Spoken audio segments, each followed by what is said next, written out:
नमस्कार, मैं हूं आशीष चित्रांशी और आप देख रहे हैं द न्यूज लॉन्चर। अमेरिका और इजराइल ने मिलकर ईरान के खिलाफ जो युद्ध छेड़ा, उस युद्ध में दो तरीके से युद्ध लड़ा जा रहा है। एक जुबानी युद्ध और एक जमीनी युद्ध। जुबानी युद्ध में नो डाउट, मुझे कोई संदेह नहीं है, जुबानी युद्ध में अमेरिका और इजराइल दोनों भारी हैं। लेकिन इस युद्ध में भी बेइज्जत वही दोनों हो रहे हैं, अमेरिका और इजराइल ही। क्योंकि वो जुबानी जमा खर्च जम के करते हैं, ईरान बीच में आता है जुबानी युद्ध में और बेइज्जत करके चला जाता है, भरपूर बेइज्जत करता है। जमीनी युद्ध की बात करें अब, तो जमीनी युद्ध में भी कोई संदेह नहीं है, ईरान भारी है। दोनों के आकलन, अगर दोनों का आप आकलन करें, उनकी विश्व की में जो छवि है, जो उनकी घोषित ताकत है, घोषित शक्ति है, अगर उस हिसाब से, उस अनुपात में तुलना करेंगे, तो ईरान भारी नहीं, बहुत भारी। हर हमले का जवाब उसने सूद ब्याज के समेत लौटाया है। लेकिन अब जो है, जब ट्रंप जुबानी जमा खर्च फिर करना शुरू किए, 48 घंटे में मिटा देंगे, तबाह कर देंगे, अब रुक जाओ, खोल दो रास्ता, तो ईरान ने भी जुबानी जमा खर्च किया है। हालांकि ईरान के धमकियों को मैं जुबानी जमा खर्च तक ही नहीं रखता, क्योंकि वो जो बोलता है चेतावनी देकर के, आप शुरू से देखिए, लिस्ट बनाता है और दुनिया के सामने रख देता है कि ये लिस्ट है, इस पे हमला करूंगा, और फिर कुछ ही घंटों में वो हमले आपको दिख जाते हैं। इसीलिए ईरान की चेतावनियां ज्यादा खतरनाक होती हैं ट्रंप की गीदड़ भभकियों के मुकाबले, कई गुना ज्यादा। अब नई चेतावनी जो है ट्रंप की गीदड़ भभकी पर ईरान की तरफ से जो आई है, वो बड़ी खौफनाक है। ट्रंप और नेतन्याहू दोनों का अंजाम, ईरान के कमांडर ने कहा है, इन दोनों का अंजाम बहुत बुरा होने वाला है। सद्दाम हुसैन से भी बुरा इनका अंजाम होगा। अब सद्दाम हुसैन का अंजाम सबको पता है, सद्दाम से बुरा अंजाम ट्रंप और नेतन्याहू का होगा, ये ईरान का। और जो न्यूक्लियर प्लान लेकर घूम रहे हैं मिस्टर ट्रंप, कि वो खर्ग को घेर लेंगे, कब्जा लेंगे, उसके बाद अपने ट्रूप्स को उतार देंगे ईरान में, और जा करके ईरान का जो यूरेनियम है संवर्धित, वो उठा के ले आएंगे। ये जो सारे ख्याली पुलाव हैं, इस पर कहा है कि अगर रेड लाइन क्रॉस किए, यानी ट्रूप्स उतारने की सोची या उतार दिया आपने, तो इतना तय मान लीजिए कि यहां से लाशें वापस नहीं लेके जा पाओगे। जिंदा वापस जाना तो भूल जाओ, लाशें भी वापस नहीं ले जा पाओगे, ये लिख के रख लो। ये खुली चेतावनी है। रूस नतांज पर हमले के बाद बिल्कुल साफ साफ खड़ा हो गया ईरान की तरफ। यहां तक कि रूस के विदेश मंत्रालय के प्रवक्ता का जो स्टेटमेंट है, वो तो है ही है, लेकिन कल पुतिन ने भी अपने मतलब स्टेटमेंट में, अपना जो उनका बयान आया ईरान के लिए, उसमें भी बिल्कुल साफ कर दिया है कि हम ईरान के साथ हर तरह से खड़े रहेंगे। ये संकेत ईरान का आना। उधर चीन, हमने एक खबर में आपको बताया था, एक साथ क्लब करिए उसको। चीन, उसका रूप अवतार ताइवान के तरफ जो है, और फिर उत्तर कोरिया को देखिए, वो टैंक मिसाइल सब इसी समय ट्रायल कर ले रहा है। जो ये हालात क्या थर्ड वर्ल्ड वार के बन रहे हैं या बन चुके हैं? जरा भाव को ले आइए, जोड़िए, फिर एक एक खबर को एक एक करके लाएंगे और समझेंगे। स्वागत है भाव भैया, खबर लाइए जरा। नहीं खत्म होगी जंग, नतांज स्ट्राइक के बाद इजरायली रक्षा मंत्री ने ईरान को दी धमकी। बोले अगले हफ्ते से, आगे मैं बता दूं क्या बोला है, अगले हफ्ते से और भयंकर बमबारी हम करेंगे। ये जो इजराइल का रक्षा मंत्री है, ये नेतन्याहू से भी ज्यादा खतरनाक है इजराइल के लिए। इसका नाम भी है इजराइल कॉर्ड्स। इजराइल का रक्षा मंत्री है, नाम भी रख लिया इजराइल कॉर्ड। अभी ये नतांज पर जो स्ट्राइक किया, उसके बाद इसने धमकी दी थी। ईरान ने क्या किया? अभी इजराइल अपना घर नहीं संभाल पा रहा है, वहां पर जो है कैजुअलिटी गिनती नहीं कर पा रहा है, गिनती भूल गया है। और कह रहा है कि अगले हफ्ते हम और हमले करेंगे। यही है, यही जो गीदड़ भभकी है ना, जुबानी जमा खर्च, यही युद्ध को और ज्यादा युद्ध को घातक बनाता जा रहा है, भयंकर बना रहा है। अगली हेडलाइन लाइए, ये हो गया इजराइल। हाँ, इसमें देखिए ये क्या बोला है, मध्य पूर्व में जारी युद्ध अब अपने चौथे सप्ताह में प्रवेश कर चुका है, स्थिति और भी विस्फोटक होती जा रही है। शनिवार को इजराइल के रक्षा मंत्री इजराइल कॉट्ज ने चेतावनी दी कि अगले सप्ताह से ईरान के खिलाफ हमलों की तीव्रता में काफी वृद्धि की जाएगी। यह बयान ऐसे समय में आया है जब ईरान के रणनीतिक रूप से महत्वपूर्ण नातांज परमाणु संवर्धन केंद्र पर एक और हवाई हमला किया गया। उस हवाई हमले के बाद का ये बयान था, ये धमकी थी। अब आइए अगली धमकी पर आइए, जुबानी जमा खर्च समझिए। वो धमकी तो आपको याद होगी, 48 घंटे, ट्रंप ने कहा 48 घंटे का वक्त है। ईरान के नातांज परमाणु केंद्र पर हुए हमले से भड़का रूस, बोला ये तो खुला उल्लंघन है। आगे बढ़िए, आगे बढ़िए।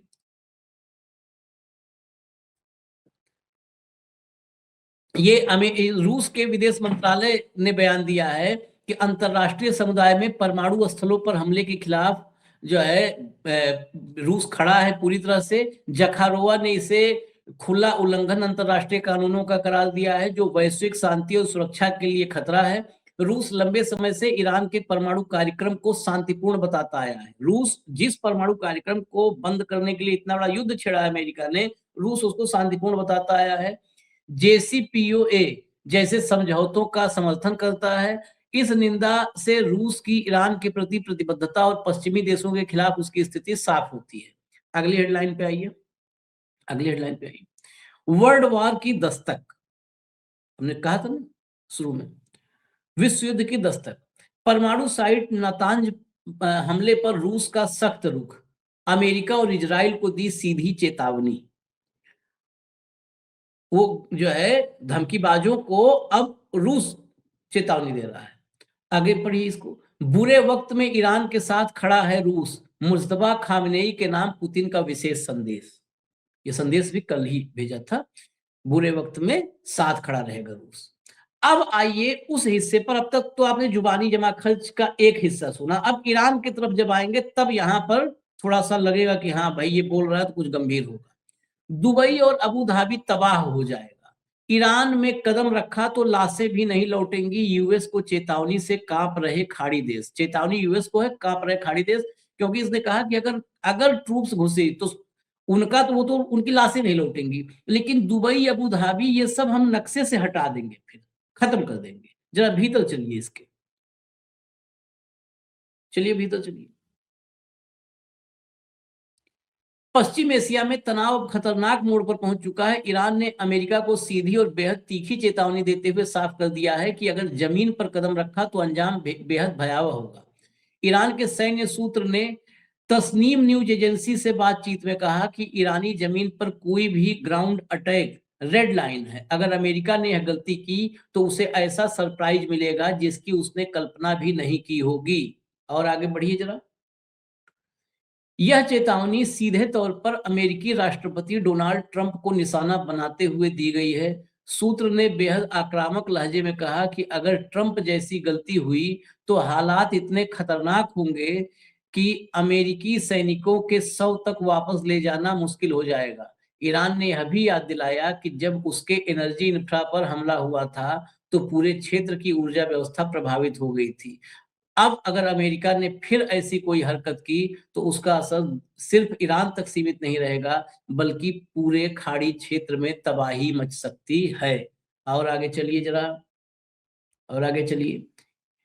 खास तौर पर ईरान ने संयुक्त अरब अमीरात को लेकर भी बड़ा संकेत दिया है। चेतावनी दी गई है कि अगर ईरानी द्वीपों को खर्ग को टारगेट करने की बात हो रही है, तो अगर ईरानी द्वीपों को निशाना बनाया गया तो यूएई के तटीय इलाके भी सुरक्षित नहीं रहेंगे। दुबई और अबू धाबी शुरुआती हमलों से ही जद में आ सकते हैं। यह धमकी ऐसे समय में आई है जब सीबीएस न्यूज की रिपोर्ट के मुताबिक अमेरिका ईरान के न्यूक्लियर मटेरियल को कब्जे में लेने के लिए सैन्य विकल्पों पर गंभीरता से विचार कर रहा है। ये सीबीएस न्यूज की रिपोर्ट थी कि वहां पर घुसा करके ट्रूप्स सेना उतार करके और कब्जे में ले लेंगे, न्यूक्लियर जो परमाणु सामग्री जो भी है, यूरेनियम संबंधित 60% जो है वो सब उठा ले आएंगे। 400 किलो से ज्यादा है, सब उठा ले आएंगे। लेकिन ईरान ने बताया कि अगर आओगे तो क्या पाओगे। पहले जो है पहले एक इसमें और बाइट आपको सुनवा दें, तब हम चलते हैं भाऊ के पास, उसके बाद हम आएंगे अगले हिस्से पर। भैया जरा सुनाइए जो रूटीन की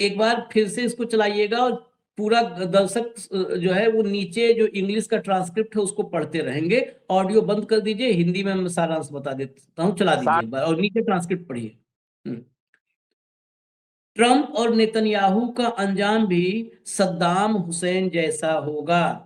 हमारे लिए या तो जीत है या शहादत, दोनों हमारे लिए गौरवपूर्ण है। देखिए ये दोनों में सम्मान है, ऑनरेबल हमारे लिए दोनों है, जीत भी और शहादत भी। तो कोई फर्क नहीं पड़ता, हमें जीत मिले या शहादत मिले, दोनों में हम बराबर गौरव मानते हैं। तो जब जीत और शहादत दोनों में गौरव है, तो फिर इनकी गति क्या होगी आप अंदाजा लगा लीजिए, अमेरिका और इजराइल की, और जो लक्षण अब तक नजर आए हैं। अब यहीं पर जो है भावुक पास चलेंगे। फिर जरा मैं अमेरिका और इजराइल इसकी कैसी खिल्ली बना रखी है ईरान ने, मैं आपको वो एक क्लिप सुनाऊंगा। बहुत आप मतलब सुनेंगे तो आपको लगेगा कि युद्ध काल में इतना कैसे सामान्य या इतना कैसे हाथ से कोई पैदा कर सकता है, इतना लाइटली अमेरिका को लेना, इतना लाइटली अमेरिका को लेना। ये पूरी दुनिया में अमेरिका हमको लग रहा है कि अपने शक्ति को छीण करने के लिए ही ये युद्ध लड़ रहा है, कि पूरी दुनिया में खिल्ली बन जाए। लोग अमेरिका नाम लेते ही कहते हैं अरे अमेरिका, वो है अमेरिका जिसको ईरान दौड़ा दौड़ा के मारा था। ये कहीं आगे कहावत न बन जाए। भाऊ ट्रूप्स ने कदम रखा तो लाशें वापस नहीं जाएंगी। दुबई शारजाह वो जो है सब उड़ा देंगे, हम खत्म कर देंगे। ट्रंप नेतन्याहू की स्थिति, उनका अंजाम सद्दाम हुसैन वाला होगा। जुबानी जमा खर्च ट्रंप ने जितना किया था कई दिन में, हमको लगता है एक ही बार में उसका पूरा डोज बराबर कर दिया है। तो देखिए आशीष, ईरान ने अभी तक, मैं फिर से दोहराता हूं, कई चीजें दोहराई दर्शकों को लगेगा, ईरान अभी तक आक्रामक नहीं रहा है। ईरान का यदि 300 साल का इतिहास भी दे, जो बाकायदा जिसमें डॉक्यूमेंटेशन है, ईरान ने कभी आक्रांता ईरान कभी नहीं रहा है। ईरान हमेशा लड़ाई में अपनी सार्वभौमता और अपनी रक्षा के लिए गया है। ये युद्ध भी ईरान पे लादा गया है इजराइल और अमेरिका द्वारा, और इसका रिटेलिएशन दिया है। इजराइल इस पूरे युद्ध में 28 फरवरी से लेकर आज तक हम लगातार एक बात देख रहे हैं कि ईरान की तरफ से जो दावा किया जाता है वो खाली दावा नहीं होता। ईरान डराने की बात नहीं करता। ईरान हमेशा कहता है कि आप हमारे ऊर्जा क्षेत्र पे हमले ना करें। यदि आपने करे तो हम मिडल ईस्ट के किसी भी जहां जहां आपके बेसिस है वो देश हम आपके साथ मान रहे हैं, हम वहां हमले करेंगे। अमेरिका को लगा कि हम ईरान पे हमला करेगा तो ईरान हमारा क्या बिगाड़ लेगा, लेकिन अमेरिका के बेस, मिलिट्री बेस जिस देशों में है, उन तमाम 8 देश लगातार अटैक पे है। जब इनके ऊर्जा क्षेत्र पे हमले हुए तो उन्होंने उनके कंपनियों पे, खर्च पे जब हमला हुआ, आर्मी एस्टेब्लिशमेंट पे, तो इन्होंने लगातार सारे जितने भी देश थे, मित्र देश थे अमेरिका के, उनके सब ऑयल कंपनी, गैस कंपनी, सबको हमले किए और दिखा दिया कि हम कर सकते हैं, हम कर सकते हैं। जब इनके परमाणु संयंत्र पे हमला हुआ तो इन्होंने इजराइल के परमाणु संयंत्र पे हमला किया, क्योंकि बाकी 8 देशों के परमाणु संयंत्र तो नहीं है।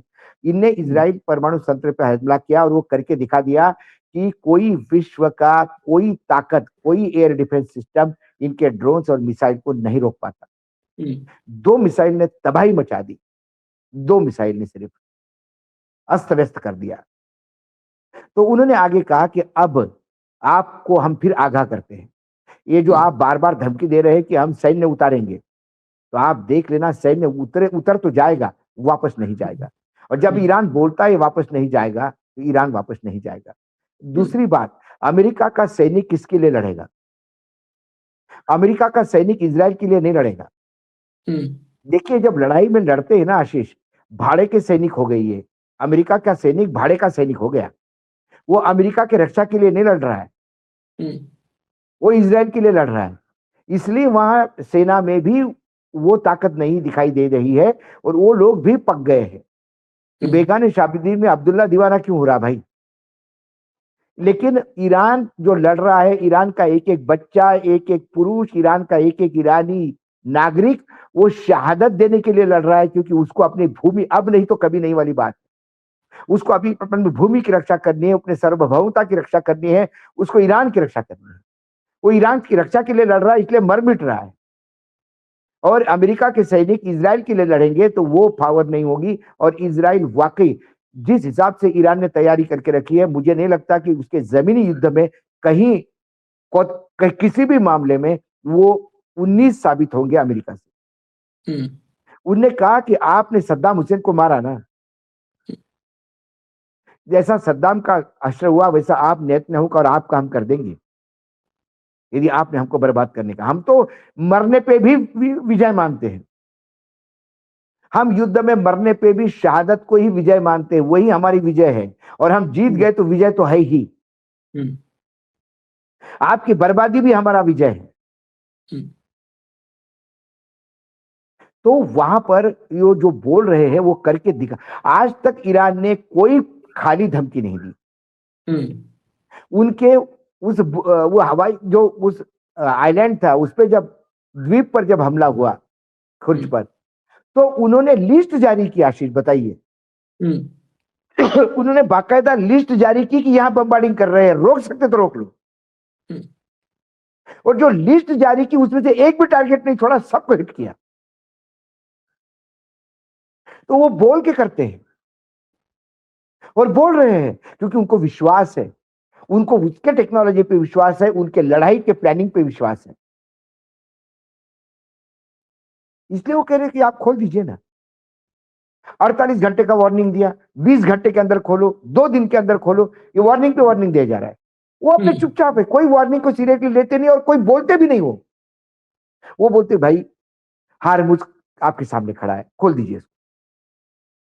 हम तो नहीं खोलने जा रहे हैं, आप खोल दीजिए। मना किया क्या? अमेरिका तो समुद्र पे राज करता है, खोल दीजिए ना, हमने कौन सा रोका है आपको? एस्कॉर्ट कीजिए, जाने दीजिए जहां जहां बैठे। हिम्मत नहीं हो रही है, क्योंकि ईरान की कैपेबिलिटी को अमेरिका जानता है।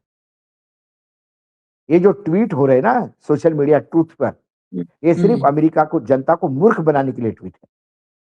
कहा तो था ईरान के कमांडर ने कि ट्वीट से लड़ाई नहीं जीतोगे, लड़ी जाती है। यदि आप कहते हो कि हम, और क्यों नहीं कहे वो क्यों नहीं कहे नेतन्याहू और ट्रंप को हम सद्दाम जैसा मारेंगे? क्योंकि आपने उनके आयतुल्लाह खोमेनी को मारने के बाद बोला कि आपका अगला कमांडर भी हम मारेंगे। हाँ। आपको अधिकार है किसी के कमांडर को और सर्वोच्च नेता को मारने का, बोलने का। इनको अधिकार नहीं है। ये भी बोले ठीक है तुम मारो, हम तुम्हारे को निपटा देंगे। देखो अभी 5 शहरों पर जो अटैक किया है, 5 शहरों में बड़ा अटैक किया, वो हमने दिखाई दिया था, खबर वो दिखाई थी सारी, एक एक शहर के नाम के साथ। उसके बाद जो IRGC के कमांडर ने बोला है, जरा कमांडर को सुनवाइए।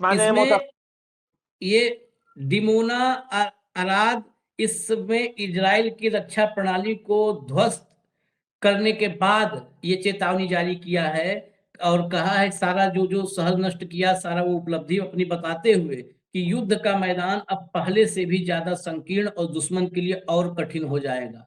यानी अभी जहां तक युद्ध आपने 22 दिन लड़ा है, इसके आगे युद्ध आपके लिए और कठिन होने जा रहा है, यह भी पहले से चेतावनी दे दिया है, बता दिया है। अब इसके आगे मैं आपको जो क्लिप दिखाऊंगा भाऊ, ये इंपॉर्टेंट है। जब हम ये बात कर रहे हैं कि हम किस दिशा में जा रहे हैं, युद्ध किस दिशा में जा रहा है, रूस ईरान के साथ है, चीन साथ है, उत्तर कोरिया साथ है, अमेरिका इजराइल फंसे हुए हैं। और अमेरिका इजराइल सिर्फ युद्ध में नहीं फंसे हैं, अमेरिका और इजराइल अपने देश में फंसे हुए हैं। खासकर ट्रंप अमेरिका में फंसा हुआ है।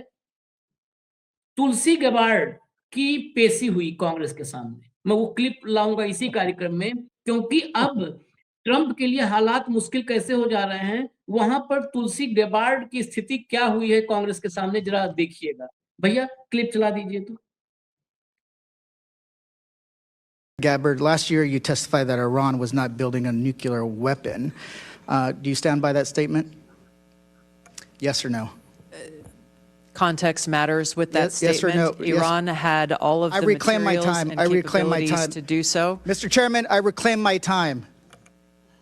It's an easy answer. You either stand by what you said last year or not. It is And a serious question that requires the Director totality of the Gabbard, I information reclaim my available. time. I reclaim my time. Did you, when President Trump was asked about your testimony, he said you were wrong. Were you lying or not? I stand by the intelligence Great. community's With that, complete assessment. Director Ratcliffe, when it came to the director's testimony, she said that Iran was not building a nuclear weapon last spring in Congress, and so the Supreme Leader has not authorized the nuclear weapons program. Do you agree with what she said or not? Yes or no? The director's right here. She can speak for herself. Oh, so I thought this was an intelligence community briefing. Let's move on. Trump also said he didn't care what you thought or said. Should he care about what you have to say when it comes to intelligence? I continue to provide the president with the intelligence community's assessments on all matters. So let me just kind of get this straight. The department, you said that Iran was not building a nuclear weapon last year. President Trump said he didn't care what you thought, and you were wrong. They engaged in Operation Midnight Hammer. He then says it was obliterated. We hear later reports that in open source reporting that it was only set back by a few months. Then at the beginning of this war, he said that they were weeks away. I just want to kind of get a sense of, were they weeks away of achieving a nuclear weapon? Yes or no? Congressman, this is a serious matter, and you've made some Yes or very n- serious mischaracterizations Yes or here. no? Were they And weeks so it away? would be Yes a or no? disservice to you and the American people to answer this Reclaiming my question time. with a mere yes or Reclaiming no. my time. Were they weeks away or not? The American people need to know if this was an imminent threat or not. If they're weeks away or not. If they're months away or not. None of this dodging. Were they an imminent threat? Yesterday you said that only the president, only the only person who can determine what is an imminent threat is the President of the United States. Do you stand by that statement? Yes, I do. Director Ratcliffe, do you agree with that assessment? That the President is the only person that can determine if something is an imminent threat or not? The president, as commander-in-chief, gets to make a decision about what's an imminent threat. The intelligence so no. community, well, the intelligence. Reclaim my time. The intelligence. Reclaim my time. Intelligence community has Reclaim my provided a time. body Reclaim of intelligence my time. that Here's supports the reason why the decision is that if the president can made. determine and ignore what you're doing, why do you guys even have a job? Why do you even advise them? So you're saying tomorrow the president of the United States can say China is an imminent threat, and then he can take his own, no matter what the intelligence says, he can take his own action. So that's what you're basically saying. Okay, let's go on. Director Gabbard, you said that North Korea has intercontinental ballistic missiles that can reach the homeland. Yet, the Defense Department said that Iran was at least 10 years away from achieving an intercontinental ballistic missile that can reach the homeland. Which one is a more serious threat, North Korea or Iran? These threats are taken within the context of the in total body of intelligence reporting. So that's, it should be, and that's my point.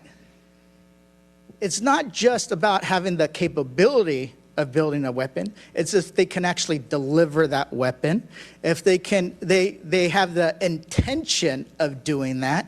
How many weeks away are they? We haven't heard that there were weeks away. We haven't heard that there were months away. But that's what we're waiting for. Imminent, to me, means is that they're mobilizing troops. They're moving things into position, artillery. They're getting ready to attack. But everything that we've heard is that this is not the case. गजब भाऊ, ये तो मतलब ये clip मुझे लगता है ये अपने आप में ये ऐतिहासिक डिस्कशन है। वो उस महिला को पूछता है कि आपने कहा था पिछले साल कि ईरान के पास न्यूक्लियर कैपेसिटी नहीं है, अब आप अपने स्टेटमेंट पे बनी हो या नहीं? वो एक्सप्लेन करने का प्रयास करते हैं, बोलते नहीं, आप हाँ या ना में जवाब दो, आप बनी है या नहीं? बोले परसेप्शन ऑफ द थ्रेट, बोले वो नहीं, आपने पिछले 5 साल कहा था कि ऐसा। बोले आपने कहने पे आपके राष्ट्रपति ने कहा कि आपको कुछ पता नहीं, वो आपको बिलीव नहीं करते, तो क्या आप झूठ बोल रही थी या सच बोल रही थी, यह बताइए। वो अटक गई। उसके बाद उसने कहा कि प्रेसिडेंट ने कहा कि वो थ्रेट है। उसने कहा कि मैं तो इंटेलिजेंट रिपोर्ट पे बोल रही थी। तो बोले फिर इंटेलिजेंट के हेड भी यहीं बैठे हुए हैं। वो बोले जब आपने ये बोला कि अमेरिका मतलब ईरान थ्रेट नहीं है, ये रिपोर्ट आपने मैडम को दी, मैडम ने इस भरोसे ये कह दिया, राष्ट्रपति कहता है इसको पता नहीं है, तो फिर राष्ट्रपति को किससे पता है? वो बोले राष्ट्रपति सुप्रीम है, कमांडर है, तो वो थ्रेट परसेप्ट है। तो बोले आपने मतलब इंटेलिजेंस कुछ और कहे, बाकी सारी एजेंसियां कुछ और कहे, पर राष्ट्रपति को लगे थ्रेट है तो वो थ्रेट कहता है। ये अमेरिका के लोग जानना चाहता है कि राष्ट्रपति के पास कहां से थ्रेट आया।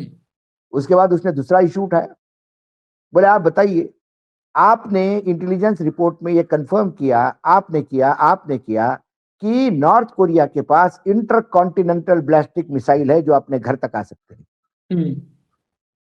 उसी समय आपने एक ईरान पे रिपोर्ट दी और उसमें कहा कि ईरान को अभी 10 साल लगेंगे इंटरकॉन्टिनेंटल मिसाइल बनाने में। तो आप बताइए हमारे लिए थ्रेट कौन है? जो 10 साल लगेंगे बाद बनाएगा वो थ्रेट है कि नॉर्थ कोरिया थ्रेट है? यदि नॉर्थ कोरिया थ्रेट है तो फिर ईरान के साथ युद्ध क्यों हो रहा है? कोई सवाल का जवाब नहीं आशीष। अरे चेहरा देखिए उसका, तुलसी गबार्ड और डायरेक्टर का, ऐसे लग रहा था तुलसी गबार्ड को तो ये लग रहा था कि कब ये खत्म होते और मैं कब उठूं। उस पे ये आरोप कि तुम मुंह पे कि तुम झूठ बोल रही हो।